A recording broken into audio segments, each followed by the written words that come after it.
November 1991 ஆண்டிய உச்ச நீதிமன்றத்தின் கருத்து இத்தீர்ப்பில் மீண்டும் உறுதி செய்யப்பட்டுள்ளது. 1892 மற்றும் 1924 ஆண்டிய ஒப்பந்தங்கள் செல்லத்தக்கதல்ல என்ற கர்நாடகின் வாதம் ஏற்றுக்கொள்ளப்படவில்லை. கர்நாடக அரசு தமிழ்நாட்டின் பாசன பரப்பான 24.708 லட்சம் ஏக்கர் என்பதை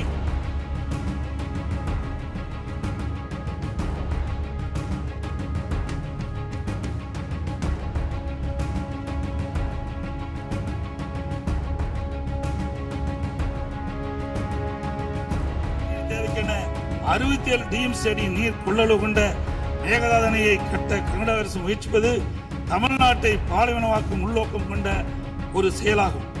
எனவே இவ்வணை எடுத்துரைக்கப்பட்டது. மேலும் உச்ச நீதிமன்ற ஆணைக்கு எதிராக கர்நாடக அரசின் மேகதாது திட்டத்திற்கான விரிவான திட்ட